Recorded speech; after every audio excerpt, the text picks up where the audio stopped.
Mednarodna zasedba The Black Proteus oddaje Radioaktivno. Matjaž je z mano. Lepo zdrav. Lepo zdrav. Matjaž, črni Proteus, pa mednarodna zasedba. Ja, zanimivo, ne? To sem moral nekaj, ko sem se približno pred 7 leti izselil na Dunaj. Dejansko ustanovil nov band, ampak nekaj sem mogel stalo prenesti iz Slovenije, ne? In kaj je bolj izvirnega in bolj unikatnega kot črni Proteus, ne bi vedel sam, no. Pa črna človeška ribica obstaja? Dejansko ja, ker je zanimivo recimo pri običajni človeški ribici, ki jo pač vsi poznamo, ne? Ta živi dejansko ne samo na Slovenskem, pač pa vse dol, mislim, da do Bosne gre po obali in jo se najde vse posod. Črno človeško ribico so pa mislim, da našli spredi 80-ih, če se ne motim, in je v bistvu samo v Sloveniji in nikjer druge še niso našli. Če pa se ostavijo pri zasedbi, ste tako po imenih kot narodnostih zelo mednarodne. Ja, to mislim, da je tudi nekaj tak tipičnega za Dunaj, ne? Zdaj, če se spraviš na obisk na Dunaj, boš videl, da je zelo pisano.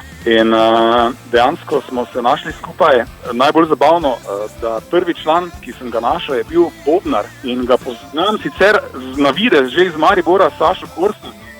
Pri drugih zasedbah, kot so Les Day Here, smo tako imela navezo, potem sem našel še basista, ki je bil moj sodelavec, prihaja iz Avstrije, Roman, in na koncu se še nam je pridružil Temus, kitarist, ki pa študira na glasbeni akademiji na Dunaju kitaro in prihaja iz Turčije. Logično je potem, da delate v angleščini. Ja, to nam je v bistvu, z angleščino lahko nagovorimo tako Avstrijce kot Slovence, kot tudi Turke, ne, v tem primeru, ker je pač univerzalni jezik, ki ga vsi poznamo, ne. Lani ste že izdali EP. Tako je, v bistvu je, moram reči, da čeprav je Dunaj zelo velik, 1.800.000 prebivalcev, ampak težava je, da je poplava vsega, ne. Glasbenikov je ogromno, bendov je ogromno, konkurenca je velika in ni tako, da bi se enostavno lahko poiskal glasbenike, šel na plac in z njimi vadil novi material. Je bilo kar potrebno, da sem se moral dobro pripraviti zelo dobre posnetke in je v bistvu so že skoraj vsi komadi stali popolnoma, preden smo se pravzaprav spoznali in se stali. Sedaj ste na radijskih valovih z novo skladbo Tell Me Stories. Je to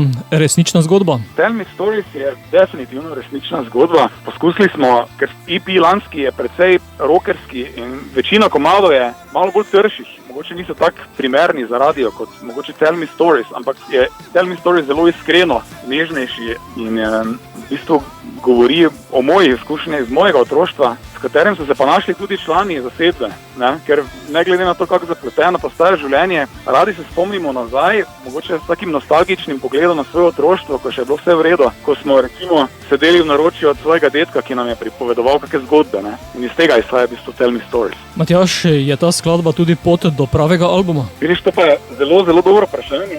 Danes je tak, da od glasbe precej težko živiš. Mi smo vsi zaposleni, razen Temuza, ki še študira. Tako da želimo si izdati album. Na poti do albuma bomo pa še izdali kar precej singlov. Tako da zdaj naslednji načrt je, da se še izda več singlov, ki jih bomo potem povezali še z nekaterimi dodatnimi komadi za album. Takšen je trenutni načrt. Bova pa sedaj midva to zgodbo povedala tudi našim poslušalcem, zato beseda je tvoja. Poslušalcem bi rad predvsem povedal, da poslušajte Tell Me Stories, spremljajte nas na socialnih omrežjih, pa enostavno uživajte v glasbi.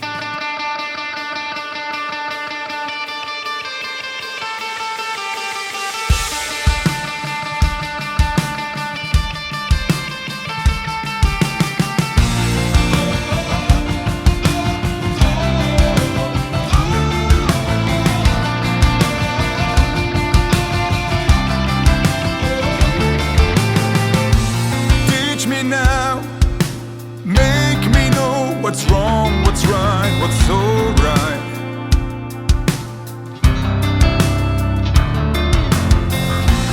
In your smile, I see you've been hurt.